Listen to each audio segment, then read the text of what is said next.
From the start of the First World War, Germany seized on Britain's greatest weakness, a vast empire, hard to defend, fatal to lose. The gamble was that Britain might risk everything to protect it, even victory on the Western Front.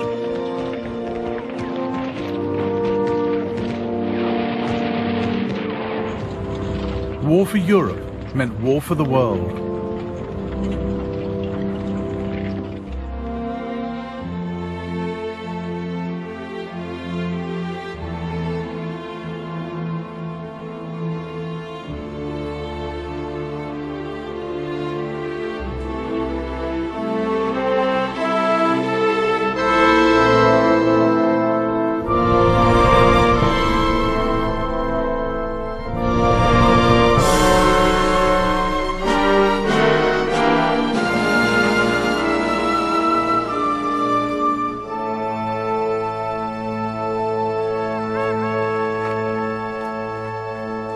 It was Germany's idea to take the war beyond Europe, but it wasn't a bid for expansion, let alone world domination.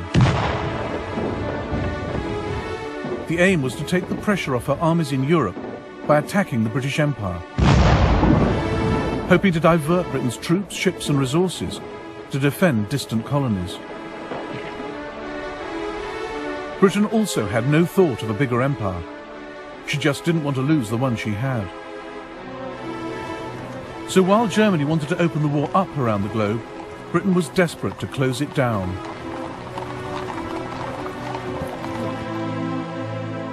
Maurice Hankey, Secretary of the Committee of Imperial Defence, realised the empire was Britain's Achilles heel and warned against letting Germany use it to distract Britain from her war effort. Forces must not be diverted to minor operations, to the prejudice of the concentration in the main theatre and the safety of the trade routes.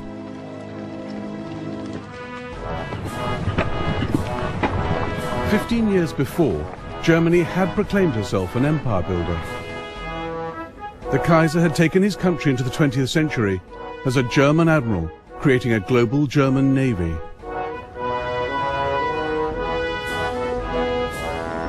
Weltpolitik was the big idea, a policy of overseas imperialism, the brainchild of his foreign secretary, Bernhard von Bülow.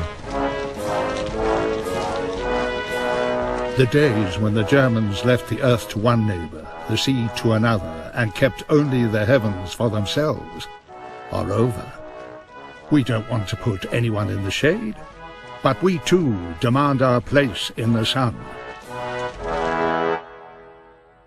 Germany had come late to the game of empires, but by 1900 she had Togoland, Cameroon, German Southwest Africa, now Namibia, and German East Africa, now Tanzania.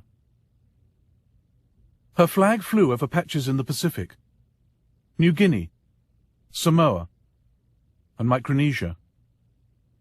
She had a vital toehold in China, at Tsingtao, where she recoaled her ships and brewed beer. Grand Admiral Alfred von Tirpitz saw this as just the start. We are now standing only at the beginning of a new division of the globe.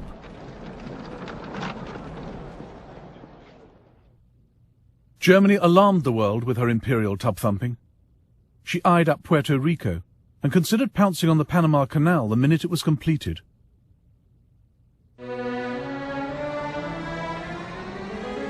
But the boldest of all the Kaiser's schemes was Operational Plan 3. The East Coast is the heart of the United States, and this is where she is most vulnerable. New York will panic at the prospect of bombardment. By hitting her here, we can force America to negotiate.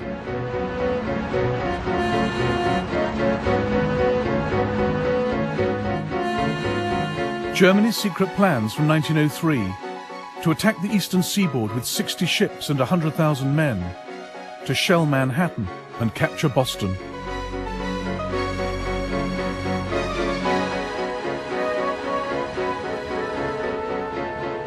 The outlandish scheme was driven by the Kaiser's resentment of America's growing power in the Pacific.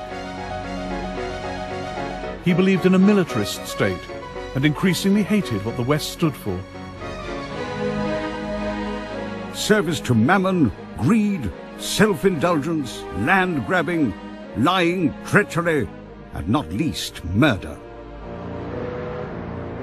The Kaiser thought capitalism was vulnerable, that a strong enough attack on its international systems of trade, credit and insurance could bring the edifice tumbling down. Operational Plan 3 was dropped, but not the hostility towards capitalist empires.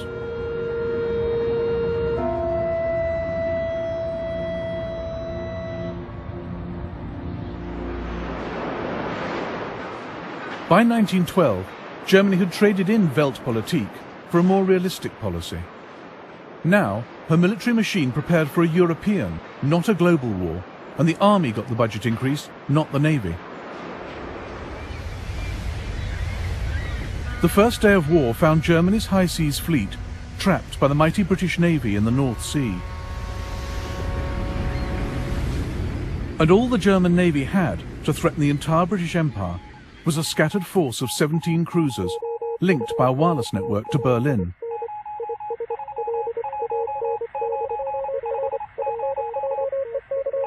There was the Königsberg off East Africa, the Goeben and the Breslau in the Mediterranean, the Dresden and the Karlsruhe in the West Indies, the Leipzig off the west coast of America. But the greatest concentration of cruisers was Admiral Graf von Spee's powerful East Asiatic Squadron, based at Tsingtao in China.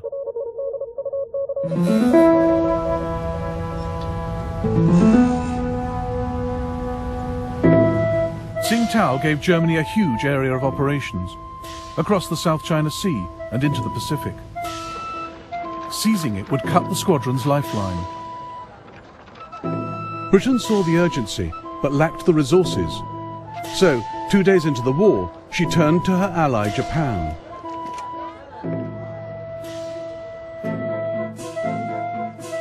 Japan was a growing power. Britain's call for naval help suited her ambitions perfectly. Together, Britain and Japan would capture Tsingtao, vital German base, and the Kaiser's pride and joy. It would shame me more to surrender Tsingtao to the Japanese than Berlin to the Russians. On the 2nd of September 1914, 60,000 Japanese troops landed up the coast, violating China's neutrality. They met up with 2,000 British and closed in on the German garrison of 4,500. It's unbearable. All we can do is sit and wait for this bunch of monkeys to arrive. Every day they get a bit closer. No one expects to get home in one piece. No hope of reinforcements. The noose around our necks is getting tighter and tighter.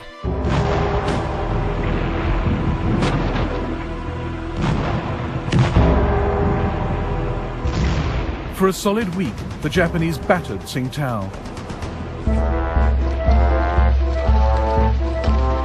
On the 7th of November, they entered the town in triumph. Some Germans sneered at the token British force for getting the Japanese to do their dirty work. The brave British. They played no part in the capture of Tsingtao, but they joined in the victory parade. As they went by, we Germans were ordered to turn our backs on them. The English complained to the Japanese commander, but he simply said, "Well, we can't repeat the whole procession just because of that."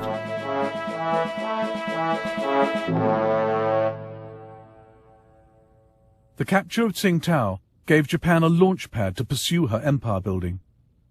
Within weeks, she demanded territory and trading rights from China. Japan also seized all German possessions north of the equator. Australia and New Zealand were quick to steal those to the south. Much to America's frustration, Britain had empowered Japan in the Pacific. Key stage in a process that would lead, a quarter of a century later, to Pearl Harbor.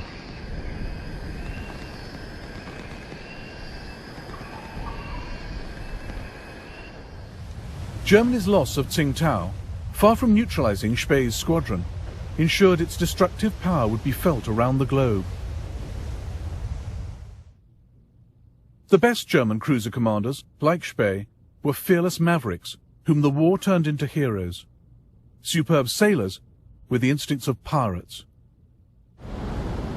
The Kaiser had given them full authority to make their own decisions in wartime. The heavy responsibility of the officer in command will be increased by the isolated position of his ship. But he must never show one moment of weakness. Above all, the officer must bear in mind that his chief duty is to damage the enemy as severely as possible. Spee now split his squadron. The light cruiser Emden, under Captain Karl von Müller, made for the Bay of Bengal. Spee in the Scharnhorst led his other ships across the Pacific.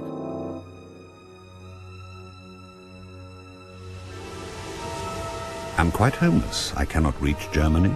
I must plough the seas of the world, doing as much mischief as I can. At the Admiralty in London, Winston Churchill fretted about where Spee would show up next. The vastness of the Pacific and its multitude of islands offered him their shelter. And once he had vanished, who should say where he would reappear? He was a cut flower in a vase, fair to see, yet bound to die. But so long as he lived, all our enterprises lay under the shadow of a serious potential danger.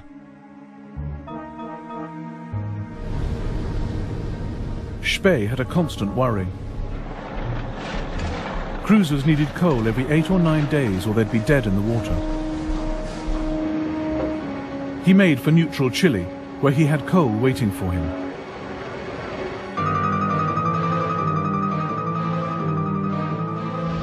On the 1st of November 1914, he ran into a British fleet off Coronel.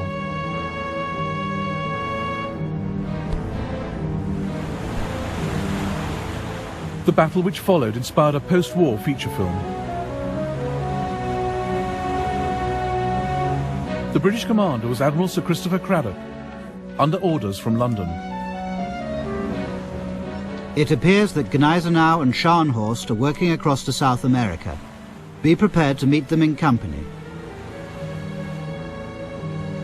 Cradock had one ship that could outgun Spee's fleet, but she was slow and had been left behind.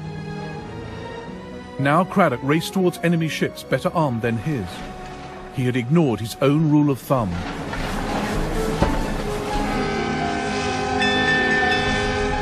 A naval officer should never let his boat go faster than his brain. I immediately ordered Scharnhorst and Gneisenau to go full steam ahead, and within 15 minutes I was racing against heavy seas at 20 knots and came to lie parallel with him.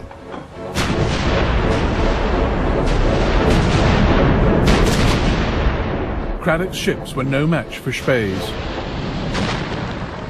Good Hope and Monmouth were obviously in distress. Monmouth yawed off to starboard, burning furiously. There was a terrible explosion on Good Hope between her mainmast and her after funnel.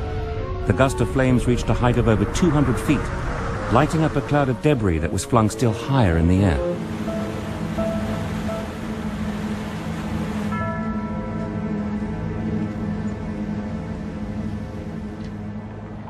"1,600 British sailors were lost. It was Britain's worst naval defeat for 250 years. The global war was going Germany's way.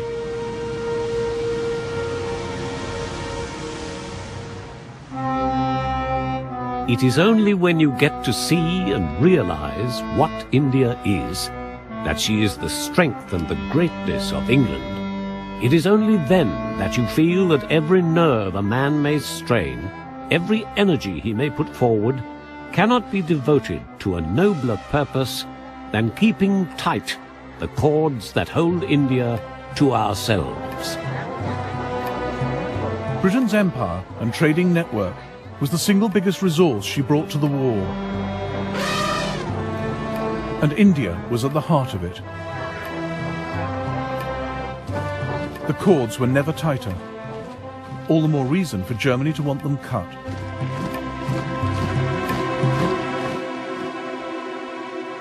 These slender lines on the map were now the focus of intense study in the British and German admiralties, in the chart rooms of warships. Fingers traced the vital shipping lanes, through the Suez Canal, around South Africa's Cape. Minds pondered how to protect them, how to sever them. And one of the sharpest minds was on the bridge of the German cruiser Emden. A month after she left Admiral Spee's squadron, Captain Karl von Müller steered her into the Bay of Bengal. In 1932, the Germans made a feature film about his odyssey.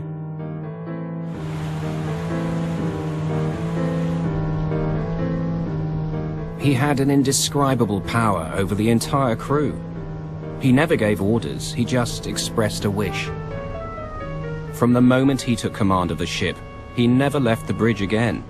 This is where he stood, slept, sat, studied the maps. This is where he wanted to be, stand or fall.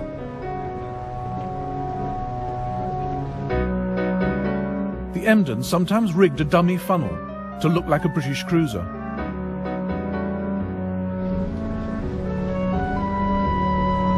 A large steamer appeared dead ahead, and thinking we were an English man of war, was so overjoyed at our presence that she hoisted a huge British flag. I'd like to have seen the look on her captain's face when we hoisted our flag, and invited him most graciously to tarry with us a while.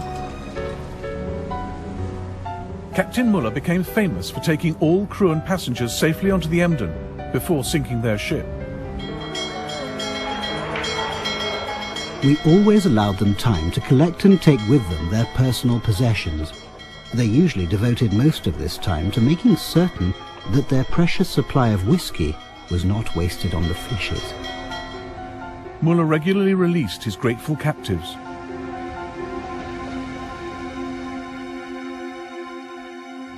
Such was the Emden's impact that the British Admiralty later drew up this chart to track her movements. Müller even had the audacity to steam into the Indian port of Madras, as a crew member recorded in his diary. 22nd of September 1914, 9:30 p.m. The Emden sneaks closer and fires 125 shots. Some hit boats in the harbour. Huge columns of fire rise above the oil tanks. The coastal defences open fire, but they all fall short. 23rd of September. We are now 100 miles away. We can still see the fires at Madras.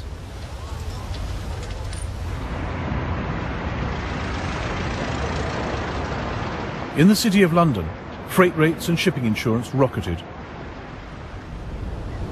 At one point, the entire British trade fleet in the Bay of Bengal was kept in harbour rather than fall prey to dashing Captain Müller.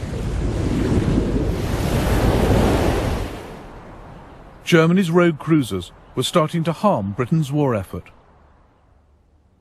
3 transports are delayed in Calcutta through fear of Emden. This involves delaying transport of artillery and cavalry.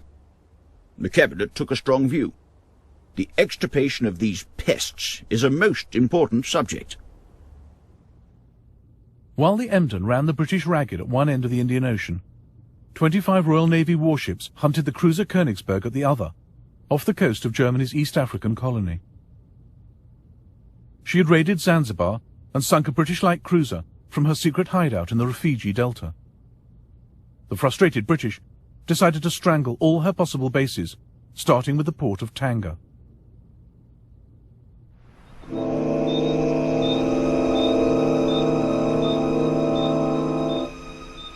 On the 2nd of November 1914, the British steamed into this bay. In the global war, imperial powers got others to do their fighting. Most of the British troops were Indian.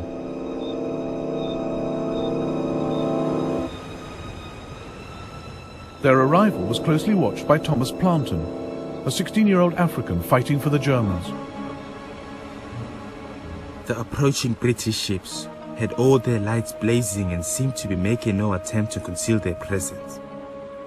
We were in position with machine guns, waiting in ambush for them, and many of them were killed when they started to come ashore. A lot of them were killed before they even got out of the water.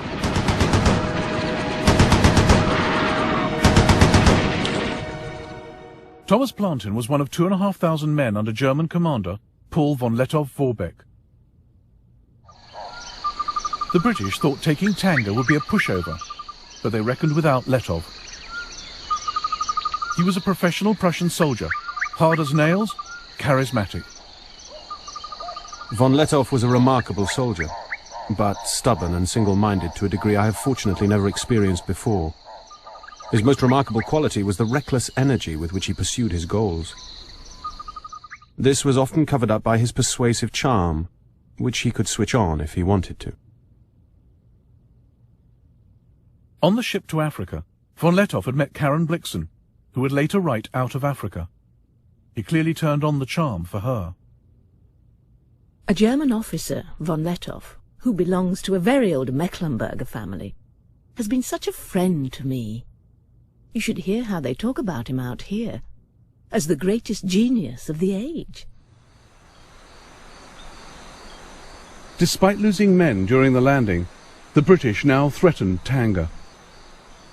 Governor Schnee ordered Lettow to evacuate the town, rather than see it destroyed. But Lettow had come to Africa to fight. It was crucial to prevent the enemy from gaining a foothold in Tanga, thus giving him a base from which to advance north. I couldn't let the governor's order to spare Tanga take precedence over this priority. Lettow wrecked the British positions himself, on his bicycle. He also called in reinforcements. 3 companies of German troops came by rail to Tanga. Here, on the 4th of November 1914, they met the British Indian soldiers, raw and poorly trained.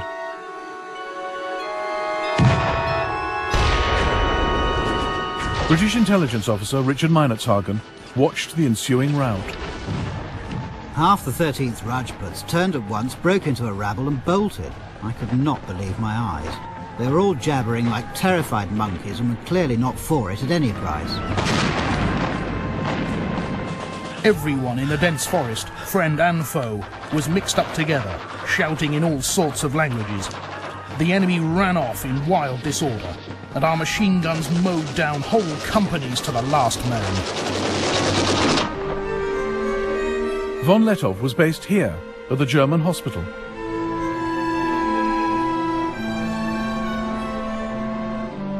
After 2 days of heavy fighting, the British sent Richard Meinertzhagen to negotiate a surrender.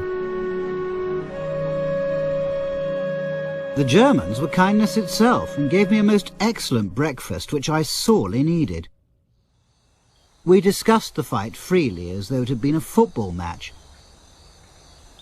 It seemed so odd that I should be having a meal today with people whom I was trying to kill yesterday. It seemed so wrong, and made me wonder whether this really was war, or whether we'd all made a ghastly mistake. The German officers were all hard-looking, keen and fit. They treated this war as some new form of sport.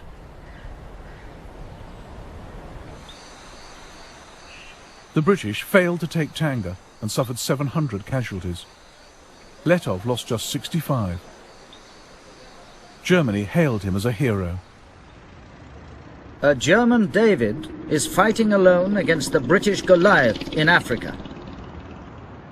If we cannot fight by his side, at least we must make sure that he is well supplied with shot for his sling. But the British blockade of Germany prevented reinforcements reaching Lettow. Further east, across the Indian Ocean, Muller was still causing havoc. He'd sunk 2 warships and captured 23 merchant ships. On the 9th of November 1914, the Emden anchored at the Cocos Islands to destroy the British wireless station. But the radio operator spotted the Emden's bogus 4th funnel and put out a call for help. The Australian cruiser Sydney picked up the message and ended the Emden's maverick career.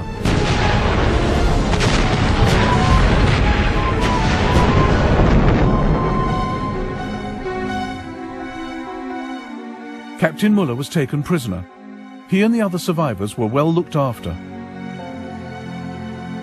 Dear loved ones, I'm well and healthy. The British were very friendly.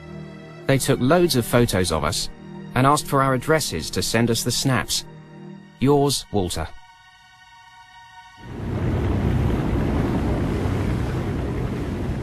Now, Admiral Graf von Spee's luck also ran out.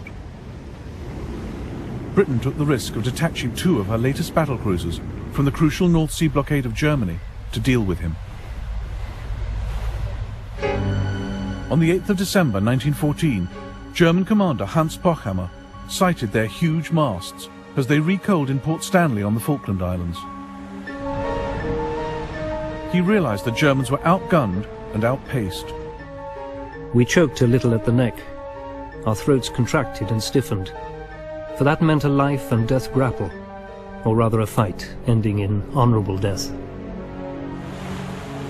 The German fleet tried to get away, but the British battlecruisers were too fast. At 1:25 p.m, Spee turned to face them. But the British were careful to stay out of range of his guns, firing their own from 16,000 yards.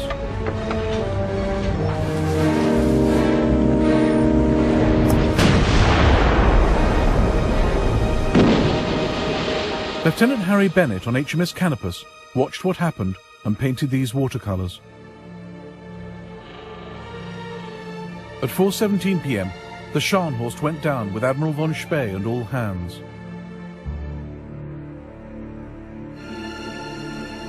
At 6:02 p.m, the Gneisenau sank with most of its crew, including Spee's younger son Heinrich. His other son Otto was on the doomed Nuremberg. The sight was one of fearful awe. She turned over and sank with a graceful gliding motion, as would a tumbler pressed over in a bowl of water. Those who went down in her were game to the end, for we saw a party of her men standing on the quarterdeck, waving the German ensign as she sank, and so they went down into their watery grave. The Battle of the Falklands heralded the end of Germany's cruiser campaign. Her global war would increasingly have to be fought on land. Again, her commanders would stretch slim resources to lead the British Empire a dance.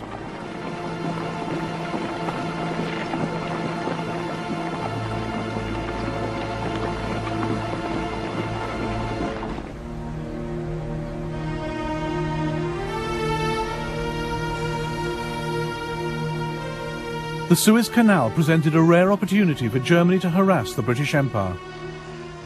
A crucial British sea lane, vulnerable to attack by land forces. But Germany couldn't spare any men from the Western Front, so Berlin turned to Ottoman Turkey, her ally since November 1914.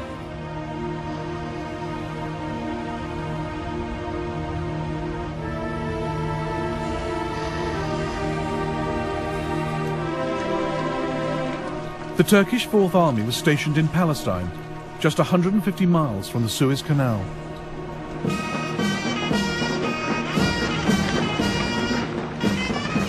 The Turks agreed to help capture Suez, assigning these 19,000 troops. They saw it as the first stage in their own reconquest of Egypt and Libya.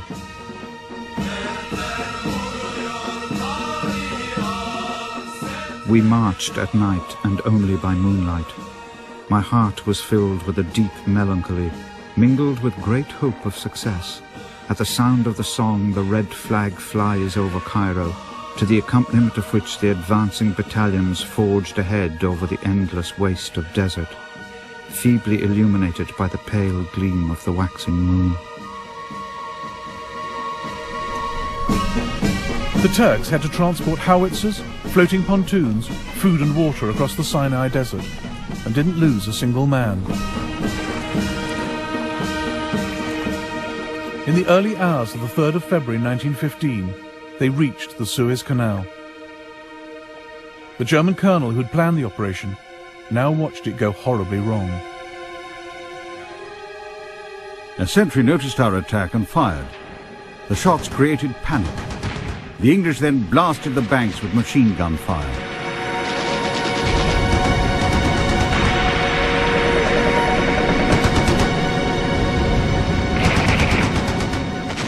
The Turks found the canal defended by 9 British warships and 30,000 Indian troops dug into defensive positions.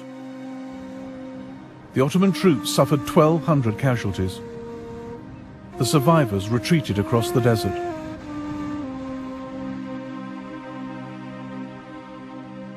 The attack had failed, but Africa was now a battleground in Germany's global war. She had 3 bases of operations: the Cameroons, Germany East Africa, where Letov was still at large, and German Southwest Africa with its ports and wireless stations. Luckily for Britain, she had a colony right next door. Unluckily, it was the one whose loyalty she could least rely on.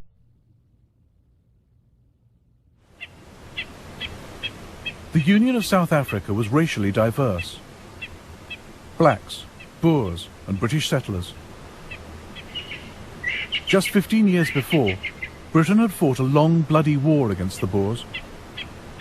Many still had little love for Britain. Their loyalty could not be counted on. As one commander told South Africa's Prime Minister, Louis Botha, "My men are ready. Whom do we fight? The English or the Germans?" But South Africa was ideally situated to launch an attack on German Southwest Africa. British Colonial Secretary Lewis Harcourt took the gamble.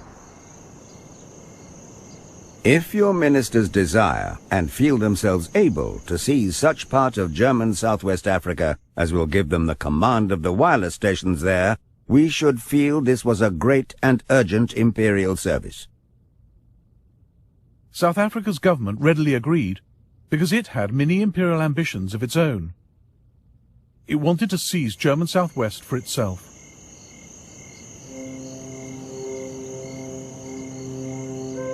On the 14th of September 1914, South African forces crossed the Orange River into German Southwest.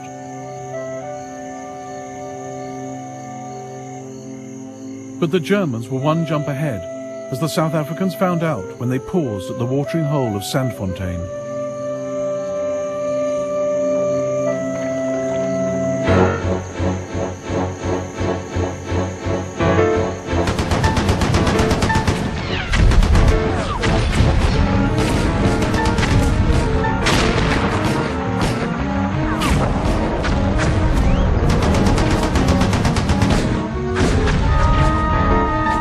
The South Africans were beaten, but there was worse to come.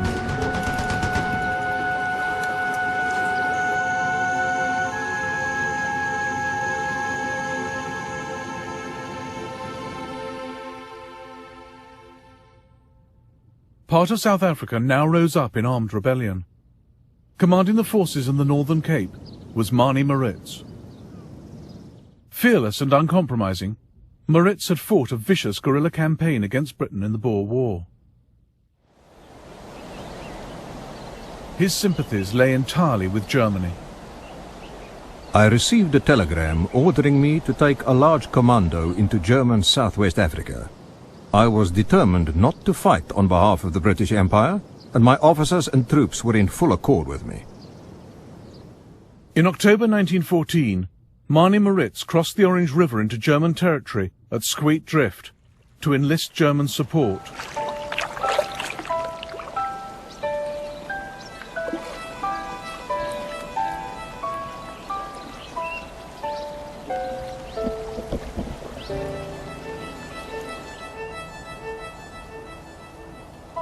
Two days later, Maritz addressed his troops under this tree. Now, men, we don't want to be ruled by the Jews and the financiers of England. General Beyers, General de Wet and myself have decided to form an independent South African Republic and have entered into an agreement with the governor of German Southwest Africa. They will provide us with arms and ammunition, guns. On this step depends the freedom of the masses of the country.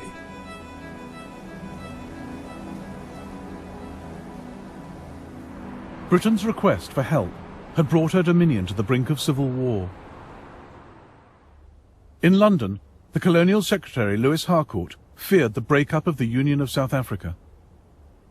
He secretly ordered 30,000 Australian soldiers diverted to the Cape to smother the rebellion.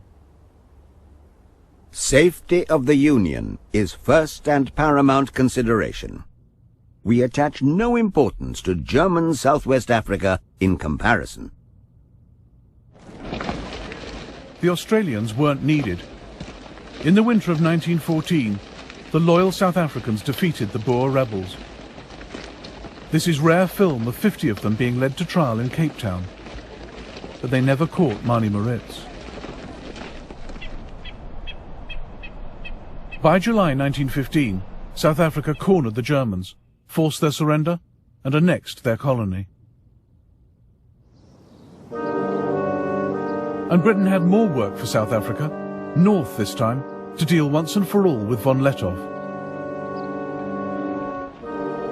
London turned to South Africa's defence minister to lead the campaign, Jannie Smuts.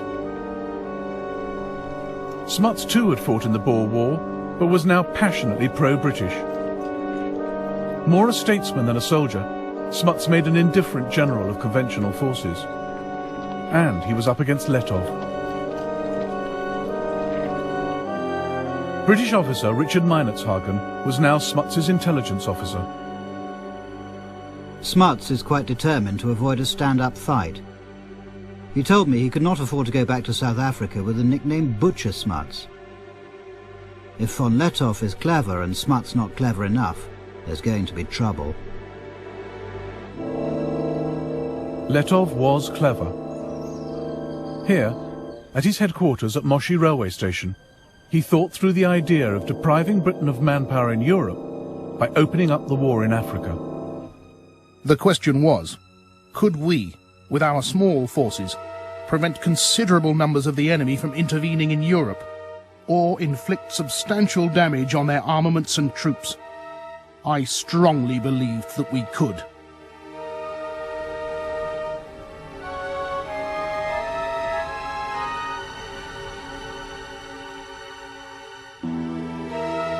By August 1916, Lettow had become expert at his cat-and-mouse game. Von Lettow is slippery and is not going to be caught by manoeuvre. He knows the country better than we do. I think we're in for an expensive hide-and-seek, and von Lettow will still be cuckooing somewhere in tropical Africa when the ceasefire goes. Smuts has cost Britain many hundreds of lives and many millions of pounds.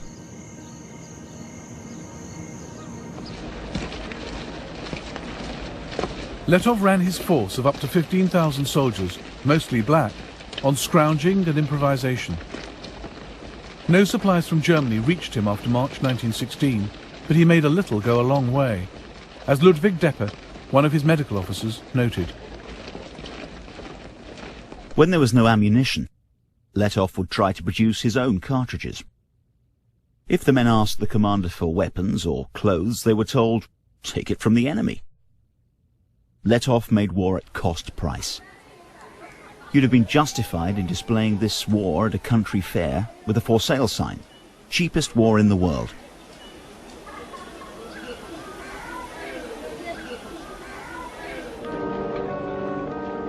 Jannie Smuts had 5 times Lettow's force and resources to match. But the further he went into German East Africa, the more stretched his supply lines.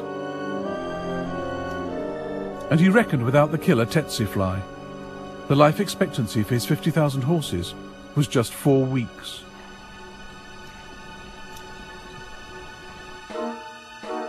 Torrential rain, mud, dust and boiling heat further slowed his progress.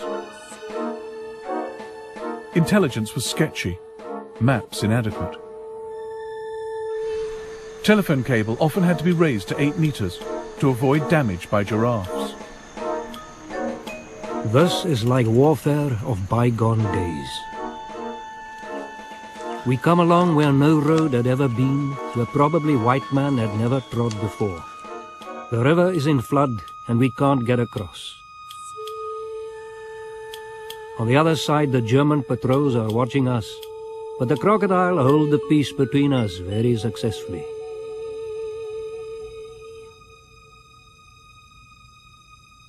Letov played with Smuts, refusing to fight, slipping away, luring him deeper into Africa. As they went, they spread the war's grief and destruction, dragging in more and more of the people of Africa.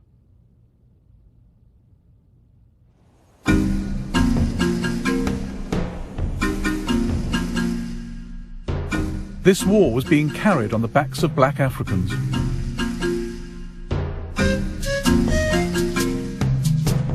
For the Letov campaign alone, the British recruited over 1 million black porters.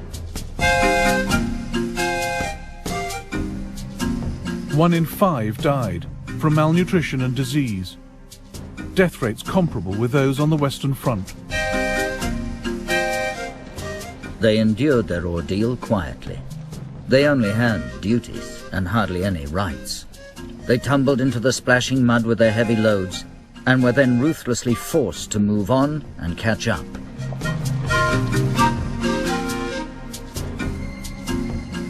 Oh, the Lindy Road was dusty, and the Lindy Road was long. But the chap what did the hardest graft, who could not do but wrong, was the Cavarondo Porter, with his Cavarondo song. It was, "Come here, Porter." It was, "Amera, here, get."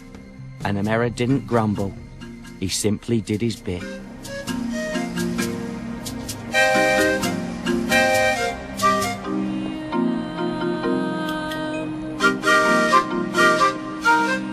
What Smuts saves on the battlefield, he loses in hospital. For it is Africa and the climate we're really fighting, not the Germans. Out of 20,000 South Africans, over half were invalided home by the beginning of 1917. They were replaced by black troops from Nigeria and Ghana. Recruitment of blacks soared in East Africa as well. Over the course of the war, the King's African Rifles rose from 3,000 men to 35,000. Fuloliani Longwe spoke for many black soldiers. Think of yourself buried in a hole with only your head and hands outside, holding a gun, death smelling all over the place. Listen to the sound of exploding bombs and machine guns, smoke all over, and the vegetation burnt, and of course deforested. Watch your relatives getting killed, crying, finally dead. These things we did, experienced, and saw. Letov survived undefeated to the very end, marching triumphantly through Berlin in 1919. The British never caught him, even though they turned it into an African war and set an army on his tail. But Britain and France had such reserves of manpower in their colonies that from 1914 they shipped them to Europe. Remarkable French colour photographs of the world that came to serve on the Western Front.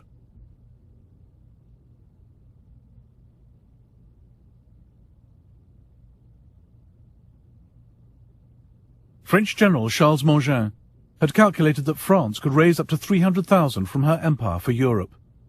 No one believed him. But in fact, they mobilized double that number.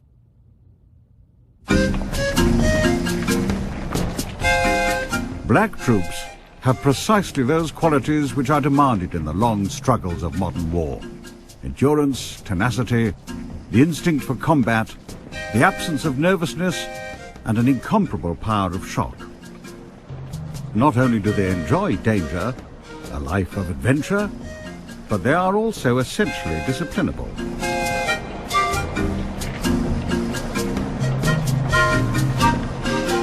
People started hiding and running away from the camp. There were all kinds of illnesses, even psychological illness. People didn't know where they were going or even why they were fighting. There were rumors that we would never come back, that we are going to be sold as slaves.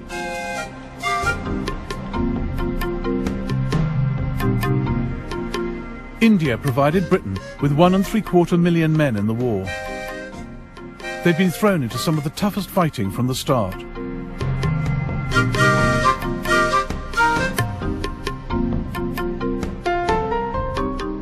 One Indian wrote to a friend, "The war is a calamity on 3 worlds, and has caused me to cross the seas and live here. The cold is so great that it cannot be described. We have not seen the sun for 4 months. Thus we are sacrificed. I have neither sleep by night nor ease by day. There can never have been such a war before, nor will there ever be again."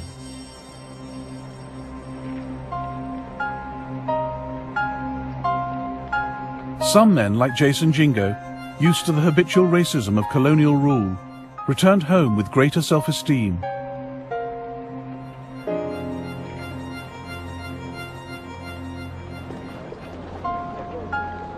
We had liked our time in France. It was our first experience of living in a society without a color bar. We were different from the other people at home.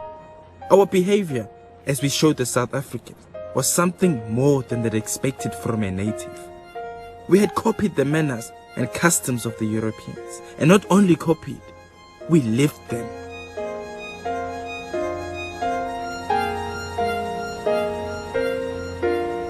But it wasn't the same Africa Jason Jingo and the other survivors came back to after the war.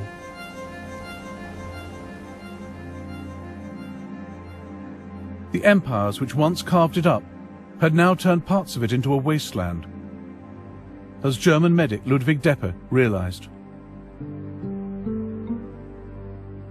Behind us we leave destroyed fields and, for the immediate future, starvation. We are no longer the agents of civilization. Our path is marked by death, plundering, and deserted villages.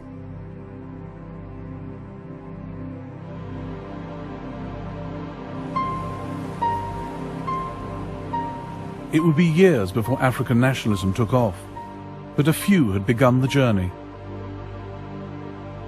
In 1914, John Chilembwe challenged the basis of the war and Africa's place in it. And his words would haunt colonial officials for years to come.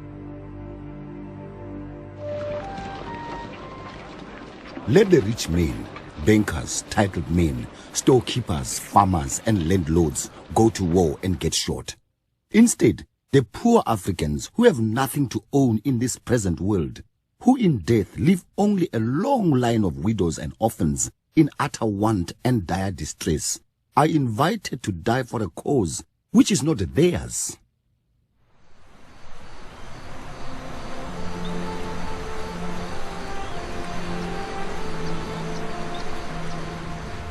Germany had fought a remarkable global war, but it cost her cruisers, her wireless network, and all her colonies. Yet Germany had forced Britain and France to call on their empires and lean on their allies. In the process, these flexed their muscles and formed empires of their own.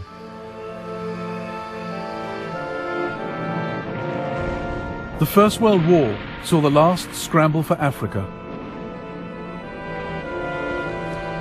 And the ideas the Kaiser had so hated, land grabbing, avarice and capitalism, had in fact been spread wider. For the moment, imperialism looked more successful than it had ever been.